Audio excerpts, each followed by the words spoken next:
फटाफट टेस्ट के क्वेश्चन अभी हम लोग सुनेंगे। प्राचीन भारत आप पहले से पढ़ चुके हैं और जितने प्राचीन भारत से रिलेटेड रेलवे में क्वेश्चन आ चुका है, सभी प्रश्न आपको यहाँ पे डिस्कशन किया जाता है। लगभग 60-65 क्वेश्चन होंगे। एक बार बढ़िया से सुनना है, टाइपिंग में थोड़ी अशुद्धि भी है, शुद्ध करके तब आपको प्रिंट आउट उसका मिल जाएगा। इसमें देखिए किस राजा इनमें से किसके द्वारा राजा हर्षवर्धन के बारे में आपने सुना है, तो राजा हर्षवर्धन के समय की जानकारी का सबसे अच्छा स्रोत कौन है? तो आप जानते हो हर्षचरित पुस्तक के लेखक कौन है? बाणभट्ट, और बाणभट्ट के द्वारा मुख्य रूप से हर्षवर्धन की पूरी जानकारी मिलती है। कौन सा युग्म सही है? दूसरा नंबर क्वेश्चन आपको पहले आंसर करना है। अश्वघोष विक्रमादित्य, बाणभट्ट हर्षवर्धन, हरिसेन कनिष्क, कालिदास समुद्रगुप्त। आप नाम बताते चलो हमको। अश्वघोष किसके समय? कनिष्क के समय। अश्व नाचे, याद है ना सबको? तो कनिष्क होगा बाणभट्ट, हर्षवर्धन, हरिसेन समुद्रगुप्त का दरबारी कवि हरिसेन था, कालिदास चंद्रगुप्त द्वितीय। इसलिए सही आंसर कौन होगा? बी। दूसरा का सही आंसर बी। तीसरा नंबर क्वेश्चन अगर हम लोग चले तो तीसरा नंबर है हर्षवर्धन द्वारा रचित नाटक है। बहुत बढ़िया क्वेश्चन है और ये आपको ध्यान रखना है। हर्षवर्धन कौन सा इसमें नाटक लिखा? प्रियदर्शिका, नाग जो है नंदा, रत्नावली। तो आपको ध्यान रखना है कि तीनों ही हर्षवर्धन द्वारा रचित है। आंसर इनमें सभी हो जाएगा, इनमें से कोई नहीं। आंसर क्या होगा? इनमें सभी। और मन में बैठा होगा दो बात, हर्षवर्धन का नाटक हो गया प्रियदर्शिका, नागनंदा, और कौन हो गया? रत्नावली। ये तीनों दिमाग में आपका सेट होना चाहिए। अगला क्वेश्चन सब लोग को पता है, हर्षवर्धन को किसने हराया? हर्षवर्धन ने नहीं, हर्षवर्धन को निम्नलिखित में हर्षवर्धन ने किसे हराया था? नहीं, हर्षवर्धन को किसने हराया था? आपको याद है हर्षवर्धन को कौन हराया था? पुलकेशिन द्वितीय। कौन सा अभिलेख से जानकारी मिला? एहोल अभिलेख से। किस नदी के किनारे? नर्मदा नदी के किनारे। याद है ना सबको? अगला, कन्नौज के हर्ष के समय निम्नलिखित में कौन बंगाल का राजा था? तो आपको याद है हर्षवर्धन के समय बंगाल का राजा कौन था? गौड़ वंश का शशांक, जो बोधि वृक्ष काटा था। अगला, हर्ष के शासन काल में उत्तर भारत की सबसे महत्वपूर्ण शहर कौन था? बोलो, हर्षवर्धन के समय उत्तर भारत का सबसे इंपॉर्टेंट जगह कौन था? तो कन्नौज आप पहले से पढ़ चुके, सबसे महत्वपूर्ण जगह होगी। कामरूप किसका प्राचीन नाम? असम का प्राचीन नाम क्या है? कामरूप। अगला नंबर हम लोग देखें इसमें, नेक्स्ट क्वेश्चन। अगला नंबर, सही क्रमानुसार सजाइए। Fahien, Xuanzang, Megasthenes, Xuanzang, Itsing, Xuanzang, Fahien, Itsing, Xuanzang, Fahien, सरकामसलो। तो आपको याद है सबसे पहला विदेशी यात्री कौन आया? मेगास्थनीज। मेगास्थनीज के बाद बोलिए कौन आया? फाइयान। फाइयान के बाद वेंगसांग, वेंगसांग के बाद तब इत्सिंग, और इत्सिंग के बाद सरकामसलो। सबसे बाद सरकामसलो जहांगीर के समय हम लोग पढ़ेंगे आए। तो अब बताइए सही क्रम है, लास्ट में नहीं होगा। वेंगसांग, इत्सिंग, वेंगसांग, इत्सिंग तो ही दिया, तीसरा है इसमें। वेंगसांग, Fahien, Itsing, Xuanzang, Fahien, Itsing नहीं होगा। वेंगसांग, फाइयान, कामसलो, वेंगसांग के बाद फाइयान नहीं होगा। तो सही आंसर कौन होगा? बी, वेंगसांग और इत्सिंग। आपको अपने से समझना होगा किसमें कौन है, सीरीज एकदम दिमाग में सेट बैठेगा। अगला, हर्ष की आत्मकथा किसने लिखी? तो हर्षचरितम पुस्तक के लेखक कौन है? बाणभट्ट। गुप्त शासकों द्वारा जारी किए गए चांदी के सिक्के को क्या कहा? जल्दी बोलिए। तो आपको याद है चांदी का सिक्का कौन गुप्त राजा चलाया था? जल्दी बोलिए। चंद्रगुप्त द्वितीय। शकों को पराजित करने के बाद, और उसको हम लोग क्या कहते थे? रूपक। चांदी के सिक्का को रूपक कहते थे। नेक्स्ट, निम्नलिखित राजाओं में से कौन सा कालक्रम के अनुसार से सही है? गुप्त राजा को सजाना है आपको, देख लीजिए। चंद्रगुप्त विक्रमादित्य के बाद समुद्रगुप्त, कुमारगुप्त के बाद चंद्रगुप्त, समुद्रगुप्त, चंद्रगुप्त विक्रमादित्य, कुमारगुप्त, और इसके बाद चंद्रगुप्त, स्कंदगुप्त, चंद्रगुप्त विक्रमादित्य। सही आंसर कौन हो जाएगा? तो आपका सही आंसर सी। समुद्रगुप्त के बाद तब कौन हो गया? चंद्रगुप्त विक्रमादित्य, उसके बाद कुमारगुप्त। नेक्स्ट, किसके परिणाम स्वरूप 5वीं शताब्दी में गुप्त साम्राज्य का पतन हुआ? किसके कारण गुप्त साम्राज्य का पतन हुआ? इसमें आपको आंसर करना है। तो आपको आंसर सभी लोग को हो जाएगा, किसके कारण गुप्त साम्राज्य का पतन हुआ? चॉइस ए में आपका है चालुक्यों के आक्रमण के कारण, बी ग्रीक आक्रमण के कारण, और सी हुनों के आक्रमण के कारण। आंसर जल्दी बोल दीजिए। हुनों के आक्रमण के कारण। हुनों के आक्रमण किसके समय शुरू होगा? स्कंदगुप्त के समय। लेकिन स्कंदगुप्त हारा था कि जीत गया था? जीत गया था। नेक्स्ट, किस गुप्त शासक ने आक्रमणकारी हुनों से अपने साम्राज्य की सफलतापूर्वक रक्षा की? जल्दी बोलिए। स्कंदगुप्त सफलतापूर्वक रक्षा की। अगला नंबर आपका है, कालिदास थे हर्षवर्धन के शासनकाल में नाटककार, गुप्त काल के खगोल शास्त्री, गुप्त काल के कवि, इनमें से कोई नहीं। जल्दी बोलिए। तो गुप्त काल के कवि कह सकते हो, ऐसे गुप्त काल के मेन साहित्यकार है। आर्यभट्ट थे कवि, गणितज्ञ, भौतिक विज्ञान, वेद। कौन होगा? गणितज्ञ होंगे।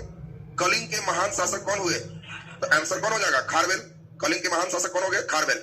नेक्स्ट, अगला नंबर हम लोग चले, निम्नलिखित में कौन, अच्छा वंश क्रम को सजाना है।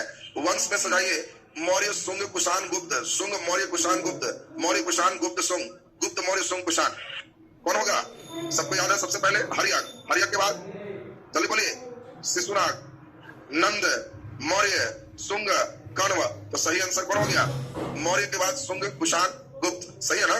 सही आंसर ए। गुप्त साम्राज्य का वास्तविक संस्थापक कौन है? जल्दी बोलिए, चंद्रगुप्त प्रथम। गुप्त के संस्थापक पूछेगा तो श्रीगुप्त, वास्तविक संस्थापक को चंद्रगुप्त प्रथम। भारत का नेपोलियन किसे कहा गया? किसको कहे? समुद्रगुप्त को। अगला, चंद्रगुप्त विक्रमादित्य किस वंश से संबंधित है? जल्दी बोलिए। तो चंद्रगुप्त विक्रमादित्य का संबंध किससे है? गुप्त वंश से है।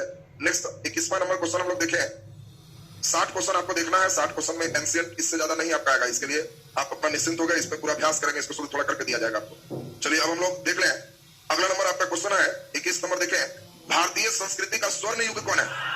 जल्दी बोलिए। गुप्त काल को स्वर्ण काल कहो। इसके बाद हम लोग देखें, कुतुब मीनार के पास स्थित लौह स्तंभ किस राजा ने बनवाया था? जल्दी बोलिए। आपको याद होगा महरौली का नाम लिया था, महरौली में ही कुतुब मीनार है, तो इसीलिए महरौली में वर्णित चंद्र से पहचान किसका हुआ है? चंद्रगुप्त द्वितीय विक्रमादित्य का। और सही आंसर हो गया ए। आयुर्वेद का जनक किसे कहते हैं? चलिए बोलिए। चरक को, जिसने पुस्तक लिखा था चरक संहिता। चलिए बताइए, कागज बनाने की कला किस देश ने खोजा? तो आंसर ध्यान रखेंगे, दो चीज चीन में सबसे पहले, एक कागज और एक प्रेस। पूछा जाएगा विश्व में प्रेस का डेवलपमेंट सबसे पहले चीन, कागज का डेवलपमेंट चीन। कौन सी दो सभ्यताओं ने गांधार शैली की रचना किया? भारतीय और यूनान। याद है ना? तो भारतीय और यूनान दोनों मिले तो गांधार शैली हो गया। तो आंसर हो गया भारतीय और यूनानी शैली, सी हो गया। हाँ, भारतीय और ग्रीक दिया है क्या? नहीं ना, तो ग्रीक नहीं देगा, एक ही देगा ना, यूनान को ही ग्रीक कहते हैं। विक्रम संवत और शक संवत में कितने साल का अंतर है? बोलो जल्दी। आपको मालूम है विक्रम संवत की शुरुआत कब है? 58 ईस्वी पूर्व, और शक संवत 78 ईस्वी। दोनों जोड़ दोगे 78 और 58, चूंकि इधर ईस्वी पूर्व है, इधर 78 है, तो जोड़ दोगे तो 8 8 16 6 1 136, यानी सही आंसर कौन हो जाएगा? 135 साल। तो आपको ध्यान रखना है, अंतर पूछा तो आपको 58 ईस्वी पूर्व है, तो इसीलिए इधर वाला माइनस है और इधर वाला प्लस है, दोनों जुटे। बोलिए। बताया तो घट में नहीं गया, विक्रम संवत 57 से 58 ईस्वी पूर्व, ठीक है ना? 57 उसको माना गया। तो हाँ, ये ईस्वी पूर्व है और ये वाला ईस्वी है, दोनों ईस्वी पूर्व रहेगा तो कैसे जुटेगा? नहीं समझे बात? अरे गिनती में यहाँ 0 होगी, तो ये है 58 ईस्वी पूर्व, तो 58 माइनस में जाओ। ये है 78 ईस्वी, तो दोनों के बीच दूरी बताओ, तो 58 साल इधर 78 साल इधर, तो दोनों जुट जाएगा। आया बात समझ में? ये चीज आपको दिमाग में सेट रखना था। अब हम लोग चले जरा 27 नंबर क्वेश्चन।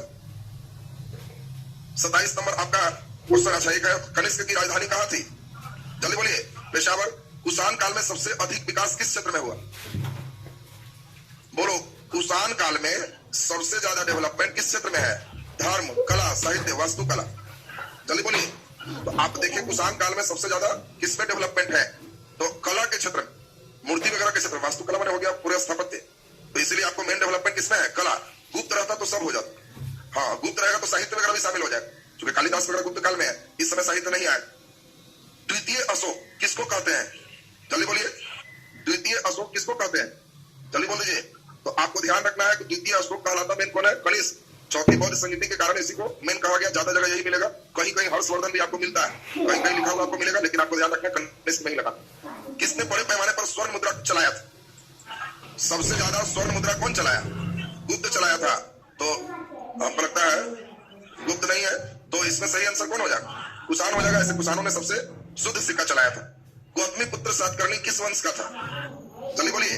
तो गौतमी पुत्र सातकर्णी किस वंश के है? सातवाहन के है, तो सही आंसर सातवाहन वंश हो जाएगा। नेक्स्ट हम लोग एक और देख लें। सातवाहन ने अधिकतर सिक्के किसके चलाए? जल्दी बताओ। सीसा के। याद है ना सबको? शक संवत जो 78 ईस्वी में प्रारंभ हुआ, किसने शुरू किया? कनिष्क का शासनकाल, राज्यारोहण। राष्ट्रीय पंचांग किस नाम से जाना जाता है? जल्दी बोलिए। तो आप जानते हो राष्ट्रीय पंचांग हमारा किस नाम से जाना जाता है? शक संवत। शक संवत को ही हम लोग राष्ट्रीय पंचांग कहते, तो सही आंसर क्या हो जाएगा? शक संवत। नेक्स्ट, शक संवत कब शुरू हुआ? जल्दी बोलिए। शक संवत कब शुरू हुआ? तो आपको हो गया 78 ईसा जन्म के 78 वर्ष बाद। इसका सही आंसर सी हो जाएगा। प्राचीन भारत में चिकित्सा के लिए ग्रंथ कौन लिखे? चरक। अभी हम लोग चरक संहिता चले थे। कौन प्राचीनतम है? तो मनुस्मृति सबसे प्राचीनतम है। अगला नंबर हम लोग देखें, हड़प्पा सभ्यता किस युग से संबंधित है? बोलिए आंसर क्या होगा? कांस्य युग से संबंधित है। शुंग वंश के अंतिम शासक कौन था? शुंग वंश। जल्दी बोलिए। देवभूति। पाटलिपुत्र किस नदी के संगम पर बसा है? Very good. दर्शन हो जाएगा। अपने अभिलेख में किस नाम से चर्चित है? अशोक अपने अभिलेख में किस नाम से चर्चित है? प्रियदर्शी, देवानाम प्रिय या प्रियदर्शी? प्रियदर्शी में होगा। किस स्थान के निकट कलिंग युद्ध लड़ा गया?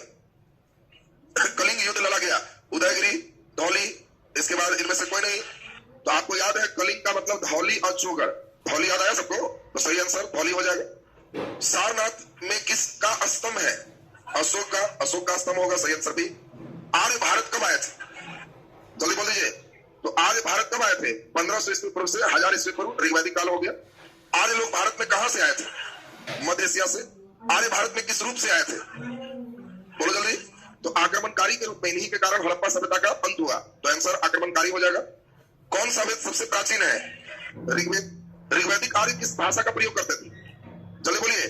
संस्कृत भाषा का प्रयोग करते थे। अब हम लोग नेक्स्ट देखेंगे अगला नंबर, और तब 60 क्वेश्चन पहुंच जाएंगे। इसमें उम्मीद है कि आप इसमें काफी सही कर पाओगे, जरा ध्यान से देख के बनाना। नेक्स्ट नंबर हम लोग चलते हैं। ऋग्वेद में सबसे पवित्र नदी कौन है? जल्दी बोलिए। Very good. ऋग्वेद की सबसे पवित्र नदी कौन है? सरस्वती। सरस्वती का नाम घग्गर भी मिलता है। शास्त्रीय संगीत कहाँ है? सामवेद। Very good. वैदिक युग के लोगों द्वारा सबसे पहले किस धातु का प्रयोग किया गया? जल्दी बोलिए। तांबा, सही आंसर तांबा। हाँ, तांबा ही चलना है, क्योंकि हिंदू धर्म जहां से शुरुआत है वहां पहला धातु कौन है? तांबा। इसमें सही क्रम सजाइए। कौन पहले आए विदेशी में? हुन, आर्य, कुषाण, यूनानी। सबसे पहले कौन आए? जल्दी बोलिए। आर्य। तो सबसे आगे तो 3 होगा। आर्य के बाद कौन आए? जल्दी बोलिए। हिंद यवन, याद है ना? तो 3 के बाद 4 हो गए। हिंद यवन के बाद कुषाण, और अंतिम में हुन आए। तो सही आंसर बी। क्लियर है सबका? नेक्स्ट, सिंधु घाटी सभ्यता एक जो है अन्य सभ्यता थी। कारण क्या था? क्योंकि ये शहरी सभ्यता थी। ये सभ्यता कैसी है? शहरी सभ्यता। मेन रीजन शहर का हो गया।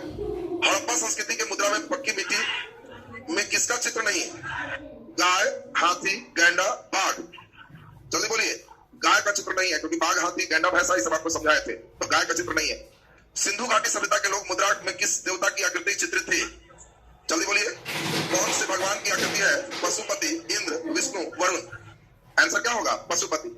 सिंधु घाटी सभ्यता के लोग किसकी पूजा करते थे? जल्दी बोलिए। तो सिंधु घाटी सभ्यता के लोग किसकी पूजा करते थे? पशुपति सिंह की पूजा करते थे। सिंधु घाटी सभ्यता की लिपि क्या थी?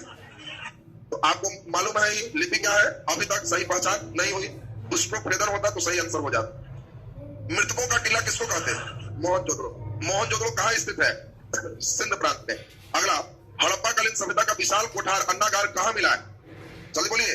मोहनजोदड़ो। आमरी हड़प्पा का स्थल है, एक कहाँ स्थित है? तो आपको याद है आमरी, कोटदीजी, चानमुदड़ो, मोहनजोदड़ो, ये सभी कहाँ है? सिंध में। आंसर सिंध हो जाएगा। सिंधु घाटी सभ्यता के अवशेष चिन्ह बताते हैं कि उन लोग का मुख्य धंधा क्या था? कृषि। बड़े बड़े अन्नागार जो मिला है वो कृषि की ओर मेन इशारा करता है। सिंधु सभ्यता का पत्तन नगर, यहाँ पतन नहीं है, पत्तन। पत्तन मीन्स बंदरगाह। तो बताओ सिंधु का बंदरगाह कौन है? लोथल। आंसर हो गया लोथल। कौन सा स्थल भारत में नहीं है? जल्दी बोलिए। हड़प्पा भारत में स्थित नहीं है। और तब लास्ट पेज हम लोग वर्क करेंगे, उसके बाद आपका कंप्लीट हो जाएंगे। 65 क्वेश्चन आपको दिए हुए हैं। 65 क्वेश्चन पर्याप्त है। इतना सेट एक बार ठीक ठाक कर लीजिए तो सही हो जाएंगे। ये सभी प्रश्नों को चैप्टर वाइज हम देने जा रहे हैं लेवल 1 में। लेवल 1 में इतना प्रश्न आपको एकदम फटाफट बनना चाहिए, कोई गलत नहीं है। तो अंतिम दिन बस इसी का रिवीजन करें। बाकी अंतिम दिन के लिए एक साथ अभी बंधन राउंड मारेंगे, वो एमसीएट का समझिए बंधन हो जाएगा। हड़प्पा कालीन लोगों को किसकी जानकारी नहीं थी? जल्दी बोलिए। हड़प्पा के लोग वहां नहीं जानते थे कुम्हार का चाक, आग, लोहा, गेहूं। लोहा नहीं है, क्योंकि लोहा महाजनपद पीरियड में आएगा। उत्तर वैदिक के लोग जानेंगे। किस गुप्त शासक को शांति प्रिय वैदिक संबंध स्थापित किया? किस गुप्त शासक ने शांति प्रिय एवं वैदिक संबंध? क्वेश्चन टाइप ठीक से नहीं किया, क्वेश्चन कुछ गलत टाइप कर दिया। चीनी यात्री वेन सॉन्ग किसके समय भारत आया? जल्दी बोलिए। तो हर्षवर्धन के समय वेन सॉन्ग हो गया। बराह महिर क्या थे? खगोलविद थे। फाहियान किसके समय आया? जल्दी बोलिए।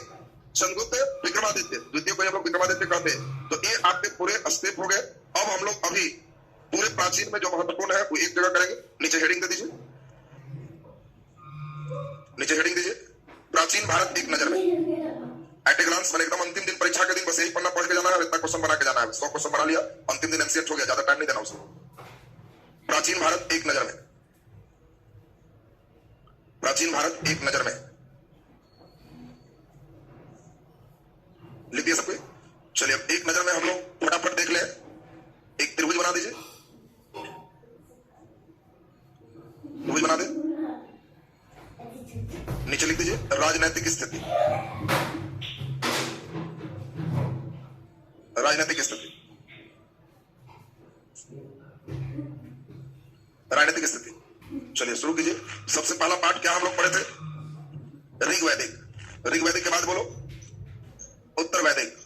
उत्तर वैदिक के बाद बोलो महाजनपद। महाजनपद के बाद बोलो मौर्य काल। मौर्य के बाद बोलो मौर्योत्तर। मौर्योत्तर के बाद बोलो गुप्त, और गुप्त के बाद बोलो गुप्तोत्तर।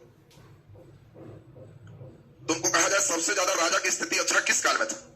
तो ये चढ़ा उतरा, ग्राफ ठीक से। अभी इसमें सब चीज लिखा जाए, जितना तुम पढ़े उस सब का इसमें निचोड़ होगा। बस जिसको एक नजर ध्यान है पूरे राजनीति खत्म हो, लेकिन पहले पढ़े रहोगे तभी सब ज्यादा अच्छा समझ में आएगा। अब आप जल्दी जल्दी इसमें बता दीजिए। ऋग्वैदिक काल में आपको याद होगा एक प्राचीनतम संस्था था, जल्दी बोल दीजिए। विदत। Very good, विदत।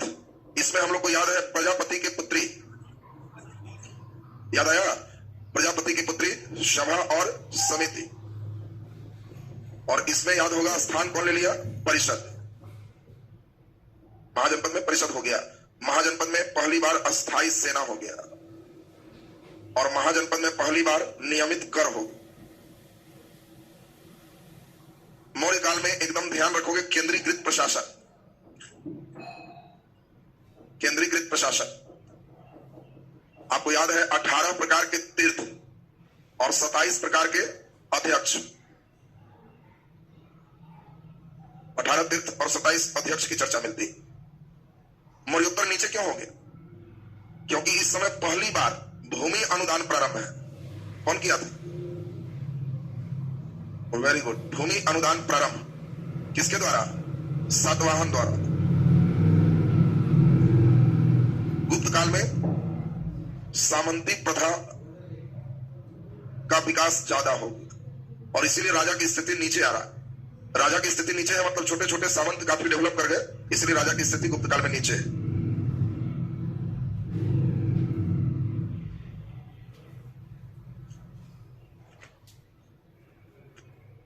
उसी में 108 जाना चाहिए। बड़ा में मिजाज से त्रिभुज बनाना था, सब कंजूस लोग को तो दिक्कत हो रहा होगा। थोड़ा बहुत छोटा सा त्रिभुज बनाया, सोचा कितने में पार लगा दो। परीक्षा के दिन बस एक पेज में एनसीएफ खत्म, लेकिन किसके लिए? जो एक बार पूरे पढ़े हुए, उसको इससे समझ वाला भी क्वेश्चन देगा तो उसको बन जाएगा। गुप्तोत्तर काल में क्या है?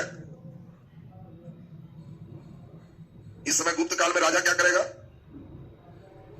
ईश्वर से तुलना शुरू कर देगा। गुप्तोत्तर काल में छोटे छोटे साम्राज्य डिवाइड हो जाएगा, बड़ा साम्राज्य खत्म हो जाएगा।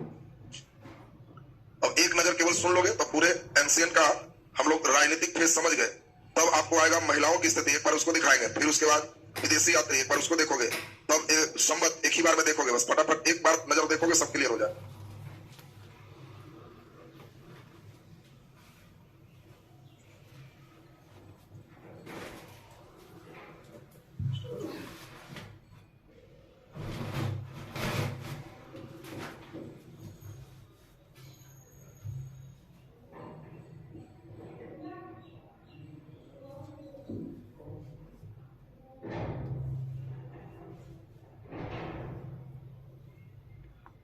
बना दिया सब? एक बार नहीं। और इस काल में प्रजापति की पुत्री कौन है? सभा और समिति। इस समय कुछ स्थिति ठीक है। जैसे महाजनपद आएगा तो स्थिति और ठीक है। 16 महाजनपद आया। पहली बार इस समय सभा समिति भी समाप्त है, परिषद उसका स्थान ले लिया, अस्थायी सेना का डेवलपमेंट है, नियमित कर प्रणाली डेवलप। आपसे पूछा जाएगा कि बताओ विदत किस काल में समाप्त हुआ? उत्तर वैदिक में समाप्त हुआ। बात समझना, समाप्त का पूछ रहा है। सभा समिति कब समाप्त हुआ? महाजनपद में समाप्त होगी। किसे प्रजापति के 2 पुत्री कहा गया? चॉइस देगा विदत, समिति, परिषद, तीनों को। आंसर बोलिए। समिति, सभा और समिति जो चॉइस पे वही ठीक होगा। मौर्य काल में राजा की स्थिति सबसे अच्छा। आपको मौर्य पढ़ाए थे, याद होगा। पाकिस्तान, अफगानिस्तान पूरे क्षेत्र कब्जा में, और केंद्रीकृत प्रशासन है। एक जगह से ही पूरे कंट्रोल हो रहे हैं, उसको सेंट्रलाइज कहते, केंद्रीकृत प्रशासन कहते। और इस समय बड़े बड़े अधिकारी हैं। 18 तीर्थ, 27 अध्यक्ष। अध्यक्ष तीर्थ की चर्चा आपको किए थे।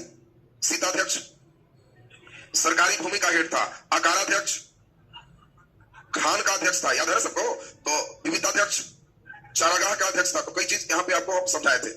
मौर्योत्तर काल में पहली बार अब स्थिति डाउन है। इस समय भूमि अनुदान मेन रूप से प्रारंभ हो गया है। भूमि के दान देने से जिसकी भूमि है उसकी पावर घटती, और इसी कारण इस समय सातवाहन वंश के द्वारा भूमि अनुदान से हल्का लक्षण आना शुरू हो गया। किस चीज का? सामंती प्रथा। और गुप्तों के समय सामंतों का बहुत ज्यादा डेवलपमेंट है।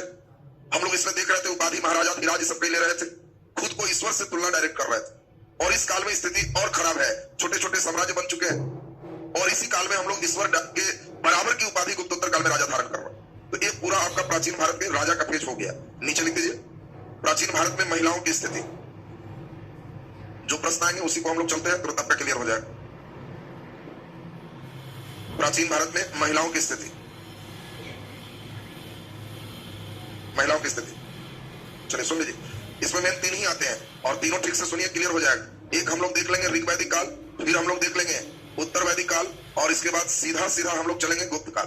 बस इतना ही आपको आएगा। ये 3 काल ठीक है तो सही हो। सबसे अच्छा महिला की स्थिति कब है? ऋग वैदिक काल में। और इस समय की विदुषी महिला कौन है?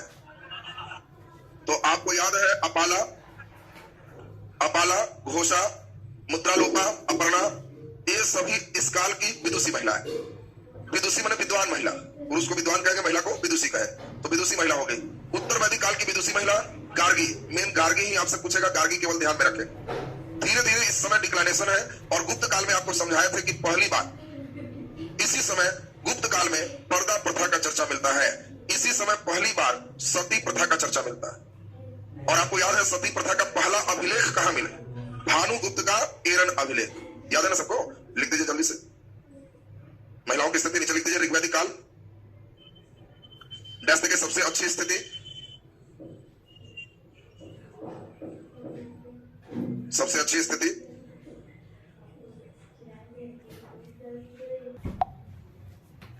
विदुषी महिला,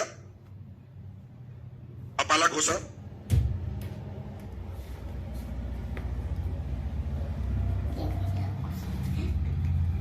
अपाला घोषा। नीचे लिख दीजिए उत्तर वैदिक काल,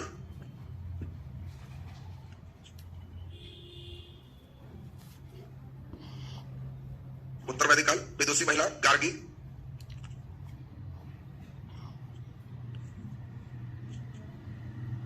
विदुषी महिला गार्गी,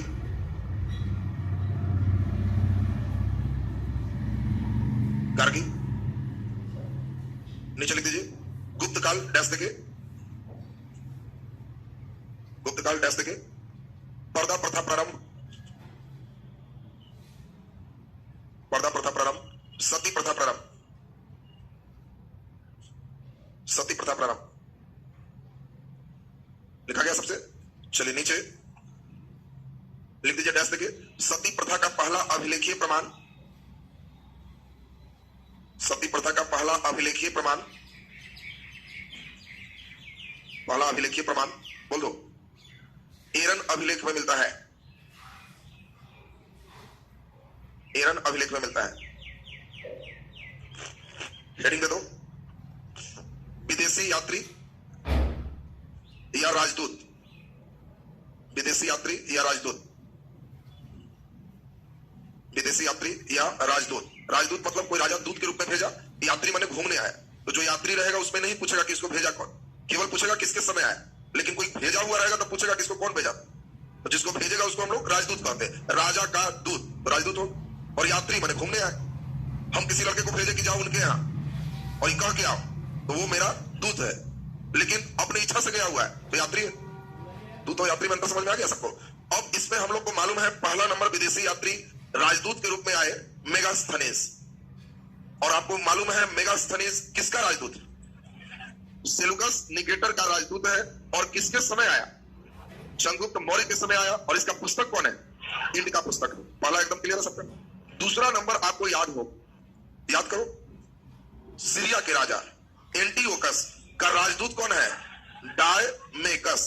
डायमेकस किसका राजदूत है? एंटीओकस।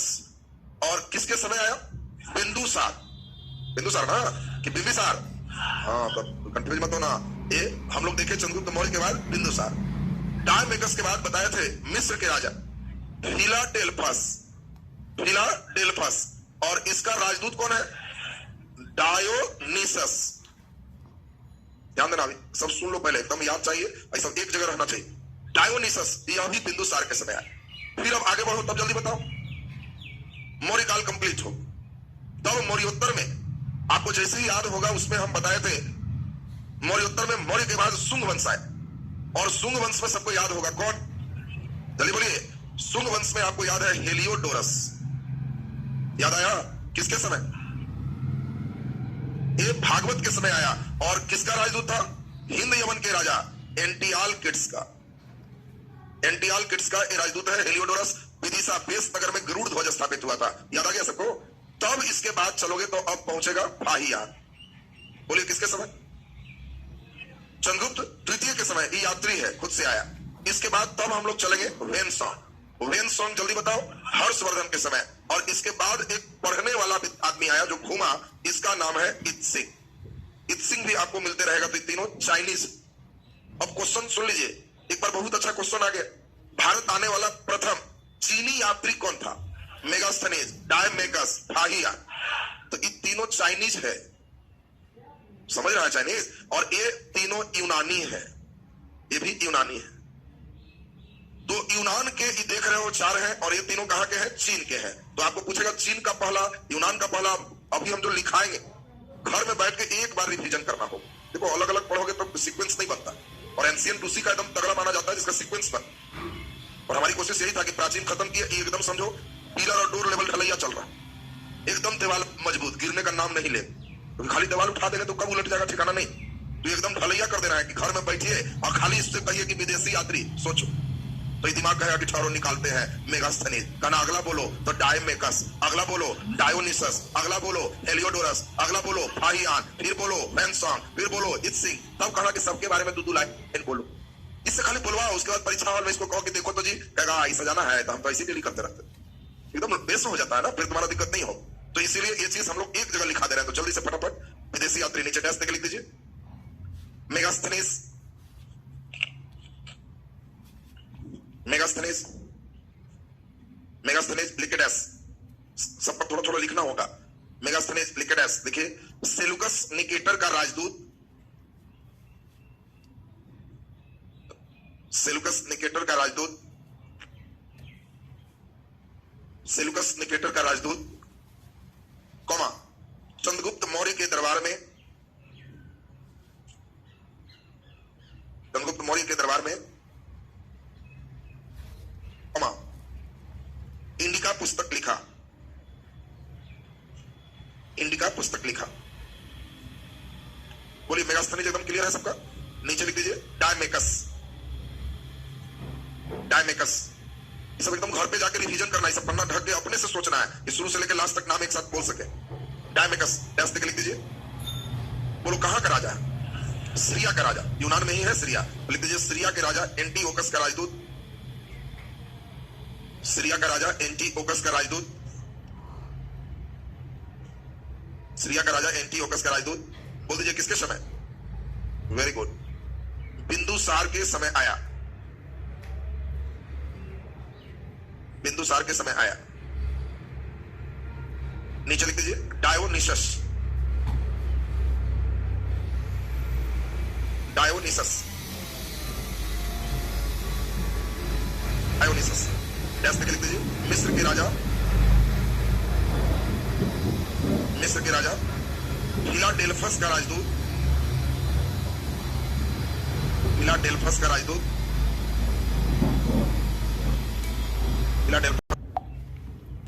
फिलाडेल्फस का राजदूत बिंदुसार के समय आया, बिंदुसार के समय आया। नीचे लिख दीजिए अगला हेलियोडोरस, हेलियोडोरस ऐसे के हिंद यवन के राजा, हिंद यवन के राजा एंटियालकिड्स का राजदूत, हिंद यवन का राजा एंटियालकिड्स का राजदूत, एंटियालकिड्स का राजदूत सुंग वंश के भागवत के समय आया, सुंग वंश के भागवत के समय आया, सुंग वंश के भागवत के समय आया। बोले हेलियोडोरस के बाद फाहियान, लिख दीजिए फाहियान, फाहियान डैश तक लिख दीजिए। बोलो फाहियान किसके समय आया? चंद्रगुप्त द्वितीय, चंद्रगुप्त द्वितीय या विक्रमादित्य के समय, चंद्रगुप्त द्वितीय या विक्रमादित्य के समय आया। जो यात्री आएगा उसमें राजा का नाम नहीं पूछेगा, उसी में लिख दो कॉमा देके पहला चीनी यात्री था, ये पूछेगा पहला चीनी यात्री था, पहला चीनी यात्री था। चलिए नीचे लिख दीजिए। बोलो अगला नंबर कौन हो जाएगा? वेनसोंग, वेनसोंग। और वेनसोंग में सबको मालूम है, जल्दी जल्दी बता दीजिए वेनसोंग किसके समय? वेरी गुड, हर्षवर्धन, लिख दीजिए हर्षवर्धन, हर्षवर्धन के समय भारत आया,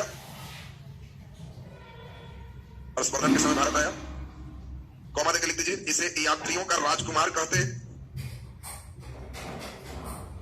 इसे यात्रियों का राजकुमार कहते।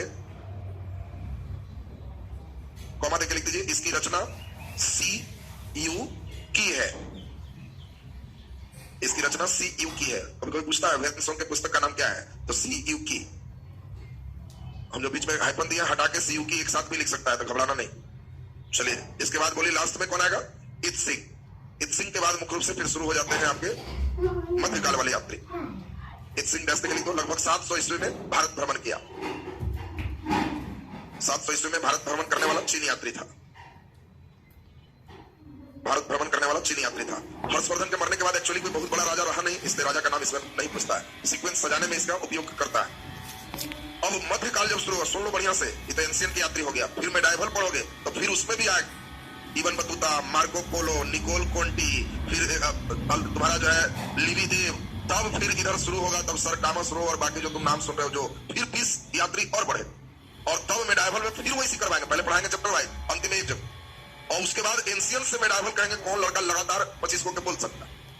जो उतना बोल दिया वो यात्री से कभी गड़बड़ी नहीं होगा। क्वेश्चन किसी एग्जाम में बना, तो तुम तैयारी कर रहे हो एक एक करके नहीं, इंटर स्तर किसी एग्जाम में तुमसे बनना चाहिए। तो इसीलिए तुम्हें यात्री एंशिएंट का हमने एक जगह कर दिया। नीचे हेडिंग दे दीजिए एक और, प्रमुख संवत। प्रमुख संवत, संवत माने साल, वर्ष, प्रमुख संवत।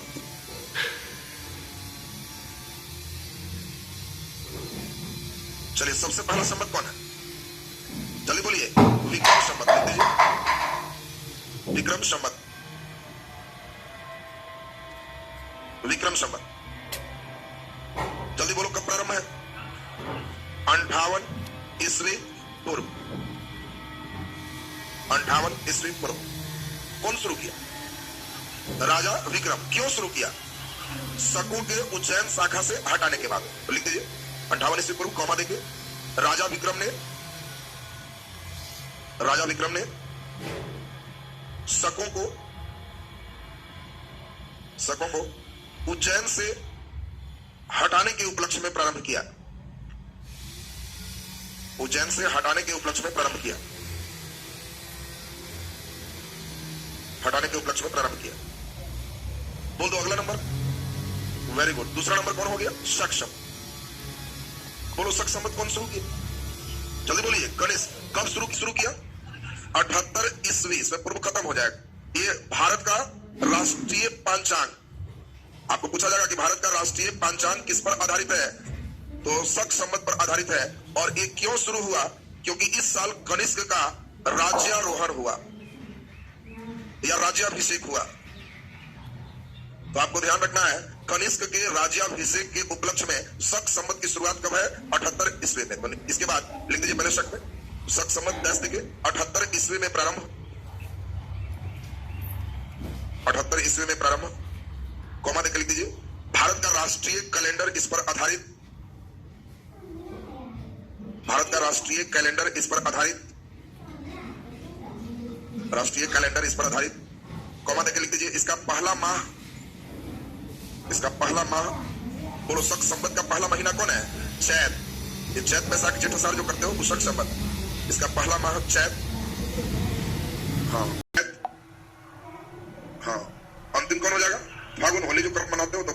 हो गया, चैत से शुरू हो जाएगा। तो इसमें कॉमा देकर लिख दीजिए, कनिष्क के राज्याभिषेक के समय प्रारंभ। कनिष्क के राज्याभिषेक के समय प्रारंभ। कनिष्क के राज्याभिषेक के समय प्रारंभ लिखा गया सबसे। शक संवत के बाद तीसरा नंबर बोल दीजिए, गुप्त संवत। लिख दीजिए गुप्त संवत। ये 3 संवत एंशिएंट का इंपॉर्टेंट है। मध्यकाल में आओगे तो वहां हिजरी संवत में आएगा तुम्हारा। बोलिए गुप्त संवत कब शुरू है? 319 बीसी से नहीं। किस लिए शुरू है? चंद्रगुप्त प्रथम शासक बना है। तो लिख दीजिए गुप्त संवत डैश देखिए 319-20 में प्रारंभ।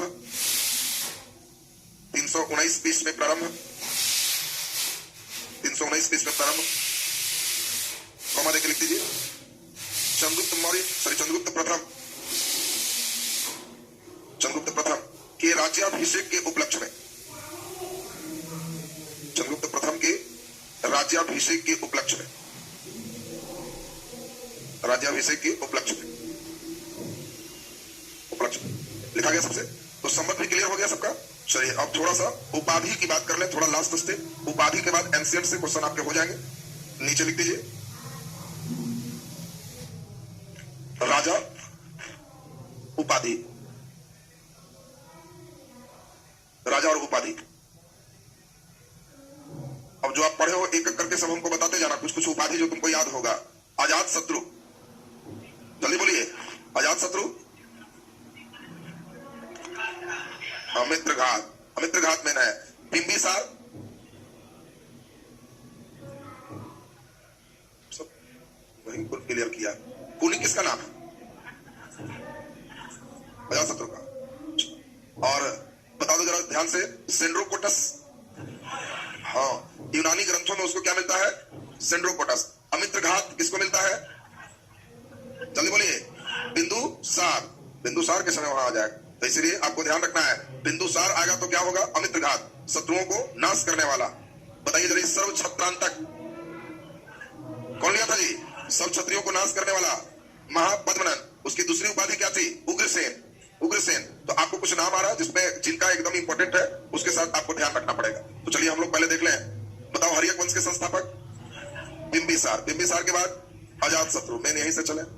अजात शत्रु का एक उपाधि है जिसको पूछता है। उसके बाद हम लोग चलेंगे सीधा आगे बढ़ जाएंगे। उद्यन का पूछेगा नहीं।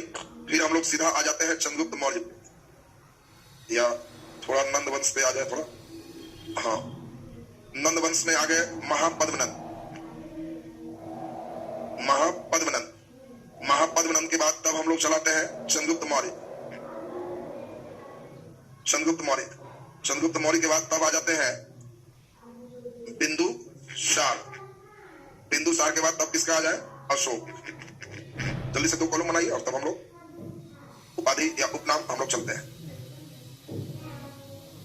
बोलो अजात शत्रु। हाँ, 2 मेन है, कुनिक और पितृहंता। महापद्मनंद, उग्रसेन और सर्वछत्रांतक। चंद्रगुप्त मौर्य, सेंड्रोकोटस। सेंड्रोकोटस। बिंदुसार,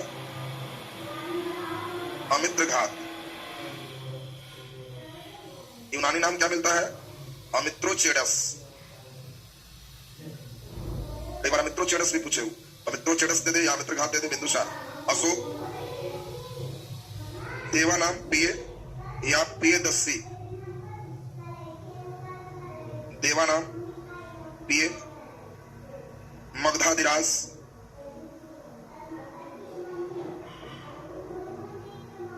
पियदस्सी, देवानाम पिये, मगधाधिराज।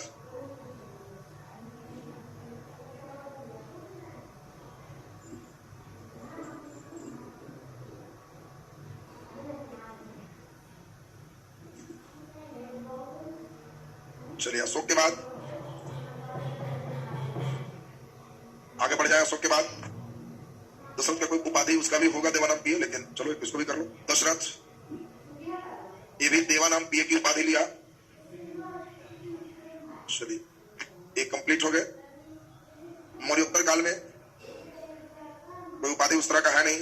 अब सीधा गुप्त काल में चलिए। गुप्त काल में आप सभी को याद होगा समुद्रगुप्त।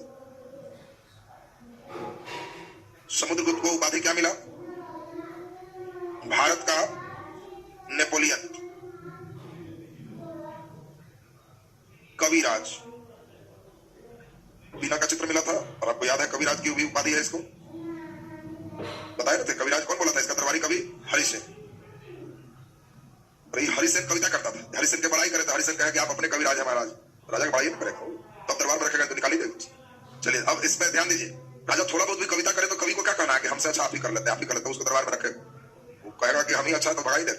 चलिए समुद्रगुप्त के बाद जल्दी बता दीजिए। चंद्रगुप्त द्वितीय, चंद्रगुप्त द्वितीय। बोलो इसकी उपाधि? विक्रमादित्य। विक्रमादित्य। गुप्त से पहले एक और हमारा छूट गया, चलिए यही कर लेते हैं। कनिष्क द्वितीय अशोक, द्वितीय अशोक। बस एक उपाधि से रिलेटेड आपको आ गया तो पूरे एक जगह कर दिया गया। एक राजा नहीं है, कवि है, लेकिन उनको भी इसी में शामिल कर लेते हैं और उन्हें हम भारत के शेक्सपियर कहते हैं। भारत के शेक्सपियर कालिदास। एक स्कंदगुप्त भी लिख दीजिए, शक्रादित्य वाला उपाधि। स्कंदगुप्त, शक्रादित्य। बैठ के यही सोचना होता है, एक बार में पहले पढ़िए। और ई वाला राउंड एकदम फाइनल राउंड है, ये अंतिम टच राउंड है। ई वाला राउंड में 3 4 5 पन्ना जो भरेगा ना, बस समझो इक्री में ये एकदम राउंड ठीक है तो परीक्षा के दिन बस हो गया। 4 पन्ना से पूरे प्राचीन भारत का रिवीजन हो जाता है। तो इसमें एक पूरे राजा का सिस्टम देख लिए, छोटा हेडिंग दे दो। प्राचीन भारत में धर्म, हल्का धर्म से 2 4 क्वेश्चन पूछता है, उसमें एक जगह कर देंगे। प्राचीन भारत के धर्म,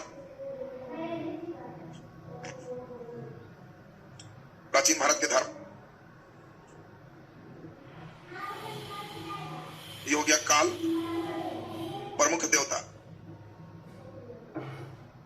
ऑब्लिक तथ्य। कोई प्रमुख देवता या तथ्य है तो हम लोग एक जगह करेंगे, जहां जहां से क्वेश्चन आते हैं उसको हम लोग कर लेंगे। सबसे पहला हम लोग चल देंगे हड़प्पा सभ्यता। हड़प्पा सभ्यता एक पहला काल देखेंगे।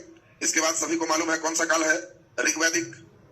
ऋग्वैदिक के बाद बताइए उत्तरवैदिक। उत्तरवैदिक के बाद महाजनपद। महाजनपद के बाद मौर्य। मौर्य के बाद मौर्योत्तर। मौर्योत्तर। मौर्योत्तर के बाद गुप्त। गुप्त काल। बस गुप्त तक में देख लोगे, गुप्तोत्तर से कुछ ऐसा रहेगा। जो जो प्रमुख चीज है उन सभी प्रमुख चीजों को हम लोग एक जगह करेंगे। इसमें जल्दी से याद कीजिए हड़प्पा सभ्यता के सबसे प्रमुख देवता। Very good. मेन था मातृदेवी और एक कौन है? पशुपति शिव। शिव में ध्यान रखना है, इन्हीं को आदि शिव भी कहते हैं, प्रारंभिक शिव। हाँ, इस समय मंदिर पत्थर के थे कि पक्के ईंट के? क्या थे जी? हाँ, तो मंदिर नहीं थे, हिम्मत करना, पक्का ईंट तो नंबर कच्चा हो जाएगा। हाँ, मंदिर नहीं थे। ऋग्वैदिक काल में प्रमुख देवता इंद्र सबसे प्रमुख है, अग्नि सेकंड नंबर है, वरुण थर्ड नंबर है और मुख्य रूप से प्रकृति पूजा था। हाँ, जिनसे लाल वो भगवान। इस समय मूर्ति पूजा नहीं था, मंदिर नहीं थे, मंदिर नहीं। इसके बाद का काल आप सभी को याद है उत्तरवैदिक काल। जब हम लोग चलेंगे तो उत्तरवैदिक काल में सभी को याद है पहली बार एक भावना उभर के आई जिसका नाम क्या था? त्रिदेव। त्रिदेव का मतलब क्या सीखे हो? 3 देवता। कौन कौन? प्रजापति, विष्णु और महेश। बाद में इन्हीं को शिव कहेंगे। त्रिदेव की अवधारणा पूछा जाएगा किस काल में उभर के आई? लेटर वैदिक पीरियड। उत्तर वैदिक काल में पहली बार त्रिदेव की अवधारणा उभर के सामने आई। महाजनपद पीरियड, इस काल को हम लोग सूत्र काल। सूत्र मीन्स क्या होता? धर्म काल। इसी काल में आपको याद है डेवलपमेंट है किसका? बौद्ध धर्म का, बौद्ध धर्म का, जैन धर्म का, सबका डेवलपमेंट इसी समय है। बौद्ध जैन आजीवक धर्म का विकास। आप बताए थे इस समय केवल भारत में ही धर्म चल रहे थे कि पैरेलल दूसरे देश में? दूसरे देश में भी। और आपसे पूछा जाएगा, बहुत अच्छे लेवल का क्वेश्चन है कि गौतम बुद्ध के समानांतर चीन में कौन थे? तो बताया था कन्फ्यूशियस। चीन में जो धर्म चलाया था व्यक्ति का नाम क्या था? कन्फ्यूशियस। तो इंडिया में जैसे गौतम बुद्ध थे, चीन में पैरेलल उस समय कन्फ्यूशियस चल रहे थे। तो कन्फ्यूशियस दिमाग में रखना, इस समय पूरी जगह पे धर्म का विकास बहुत ज्यादा है। हाँ, आजीवक मैंने बताए थे नियतिवाद। नियतिवाद और इसके संस्थापक कौन थे? मोकली बुद्ध गोशाल। मोकली बुद्ध गोशाल संस्थापक है। और आजीवक मैंने नियतिवाद, हर चीज पहले से नियत, दाने दाने पे लिखा है खाने वाले का नाम, तुम किसी का जाके कैसे कर देते हो? तो वो आजीवक संप्रदाय का काम है, नियतिवाद। पहले से सब चीज फिक्स है, तुम्हारे साथ क्या हो। मौर्य काल में जल्दी बताइए धर्म में क्या हुआ? तो आपको इसमें राजा का धर्म मेन पूछे, और सभी को मालूम है चंद्रगुप्त मौर्य कौन धर्म को माने? जल्दी बोलो। तो चंद्रगुप्त मौर्य जैन धर्म मानते थे। इसी का बेटा जल्दी बताओ बिंदुसार बौद्ध धर्म, आजीवक संप्रदाय को माना। और इसका बेटा जल्दी बोलो अशोक, ये बौद्ध धर्म को माना। और पहली बार ऐसा हम लोग देख रहे हैं कि बाबूजी जैन, बेटा आजीवक, अब पोता बौद्ध, सब बाप बेटा पोता सबका धर्म चेंज हो गया। तो तीनों का हम लोग यहाँ पे पूछता है कौन किस धर्म को मान रहे थे। मौर्योत्तर काल में आपको बताया कि इस समय पहली बार मूर्ति पूजा प्रारंभ हो गई। आप सभी को याद होगा, आप याद करिए, इस समय ही बौद्ध धर्म दो भागों में बटा था, हीनयान और महायान। और पहला मूर्ति मेन किसका बना? गौतम बुद्ध की। पूछता है पहला मूर्ति बना, और उसमें देखा गौतम बुद्ध के, शंकर जी का, महावीर जी का, एक तो ब्रह्मा भगवान का भी लगाता। तो आपको ध्यान रखना, पहला मूर्ति मेन किसका बना है? गौतम बुद्ध का। और उनके कंपटीशन में फिर बाकी भगवान चलते। इसके पहले हिंदू धर्म के स्टार्टिंग में मंदिर नहीं है, जिनसे लाभ वही भगवान। धूप से लाभ सूर्य भगवान की जय, सीधे डायरेक्ट है। हवा से लाभ वायुदेव की जय, सीधे डायरेक्ट है। भूमि से लाभ भूमि देव की जय, सीधे टीका मारी। पेड़ छाया दे रहा, वृक्ष देवता की जय, डायरेक्ट जाना है, मूर्ति का जरूरत नहीं। चांद रोशनी दिया, चांद देव की जय, सीधे रात में देखिए। लेकिन यहाँ पे 24 आवर ड्यूटी शुरू हो। पहला मंदिर हिंदू धर्म का कहां बना? तो आपको ध्यान रखना है, इस पहला मंदिर का नाम क्या था? दशावतार मंदिर, देवगढ़ में। देवघर नहीं, देवगढ़ एमपी में है। वो पहला मंदिर है जहां से स्टार्टिंग करेगा, और सब मौर्योत्तर काल में होगा, उसके पहले नहीं है। और गुप्त काल में आपको ध्यान रखना है, इस समय बड़े बड़े मंदिर प्रारंभ हो जाए, इस समय और बड़े बड़े मंदिर निर्माण प्रारंभ हो जाएंगे। सिक्का पर भगवान के चित्र आने लगेंगे। सिक्का पर आपको याद होगा जो है मोर का चित्र किसके सिक्का पर है? कुमार गुप्त, बताया था ना जी। तो ये गुप्त काल की विशेषता हो जाएगी, सिक्का पर देवता का चित्र आना, बड़े बड़े मंदिर का निर्माण होना। और गुप्तोत्तर काल में और बड़ा बड़ा मंदिर बने। इस समय राजा का मतलब हो गया कितना बड़ा मंदिर बनाते हैं उतने बड़ा राजा है। और मंदिर में एक नई विशेषता शामिल हो जाएगी, जिसका नाम क्या हो जाएगा? गोपुरम। गोपुरम साउथ शैली हो। गोपुरम समझते हो? आपको परीक्षा में देगा, गोपुरम का अर्थ होता है गाय का समूह। मत मार देना। गोपुरम मंदिर का गेट है, प्रवेश द्वार। कई लड़के गाय वाला में मार के आता है। मंदिर का प्रवेश द्वार। देखो हम लोग यहाँ पे समझेंगे, थोड़ा सा बात समझना। मंदिर निर्माण की 3 शैली विकसित हुई। एक का नाम था द्रविड़ शैली, दूसरा को हम लोग कहे नागर शैली, और तीसरा को कहे पेशर शैली। 3 तरह में मंदिर बनने लगा। हम लोग यहाँ जो मंदिर देखोगे, उस मंदिर में तुम देखोगे कि मंदिर ऊंचा होगा, लेकिन मेन गेट एंट्री बहुत छोटा होगा। हम लोग गेट बनाने पर ज्यादा ध्यान नहीं देते। लेकिन अगर तुम दक्षिण भारत में जाओगे, तो दक्षिण का बहुत बड़ा बड़ा मंदिर तुम जो भी देखो, वो मंदिर बोलो जो दक्षिण का तुम बड़ा मंदिर सुना है? बृहदेश्वर मंदिर तंजौर में, नटराज मंदिर, कोई भी मंदिर तुम, बालाजी मंदिर, नाम तो बहुत सुने हो। तो साउथ में जब भी जाओगे तो मंदिर से बड़ा गेट रहेगा। गेट 10 तल्ला रहेगा, यही प्रवेश करना है। ये गेट है इतना बड़ा, अंदर मंदिर छोटा है। मेन जो खूबसूरती है गेट में। अब यहीं से चला, धीरे धीरे तल्ला कमते गया, एकदम इन करते समय लग रहा है वाह कहां इन कर रहा है। अंदर गए तो देखे कि हाँ भगवान छोटा है, फिर दर्शन निकल। तो ऐसे विशाल विशाल मेन गेट का ही नाम क्या है? गोपुरम। ये गोपुरम। अब आपसे पूछा जाएगा कि बताओ मंदिर के प्रवेश द्वार को हम लोग क्या कहते हैं? गोपुरम का। तो गोपुरम शब्द भी क्लियर हो गया है सबका। तो ये भगवान संबंधी जितने प्राचीन भारत थे हम लोग पूरे रिवीजन कर लिए। तो हम लोग का एंशिएंट इंडिया समाप्त हो गया। अब एंशिएंट से हमें नहीं लगता है कि आपको कोई क्वेश्चन रुकने जा रहा। बोला जाए कुछ, बोलिए। अरे असाइनमेंट क्या करते रहता है जो है ना, कागज पे क्या भरोसा रखते रहता है, दिमाग पर भरोसा करो। असाइनमेंट ले जाएगा। असाइनमेंट हम जानते हैं तुम क्या करें, जिस दिन मिलेगा उस दिन 3 बार उल्टेगा, फिर जो रैक पर रखा है वो बेचारा चिल्लाते रहेगा, मालिक मुझे भी ध्यान दीजिए। काहे के लिए असाइनमेंट निकालेगा? अभी ना लग रहा है वो, हम जानते हैं तुम 3 दिन के बाद चौथा दिन उसको बेचारा को पूछने नहीं जा। इसीलिए तो सबका सारांश निकाल के कॉपी में करते। एंशिएंट का तुम्हारा जो मूल सारांश था वो जान के कॉपी में आ गया, इधर इन कर। तो अब आपका इधर एंशिएंट का सारांश भाव हो गया। अब हमारा जो शुरू होगा वो सिस्टम शुरू होगा मिडाइवल। और मिडाइवल हिस्ट्री थोड़ा सा जबरदस्त समझना पड़ेगा। 2 पीरियड उसमें चलेंगे, पूर्व मध्यकाल, उसमें थोड़ा लोड कम पड़ेगा। और तब सल्तनत और मुगल।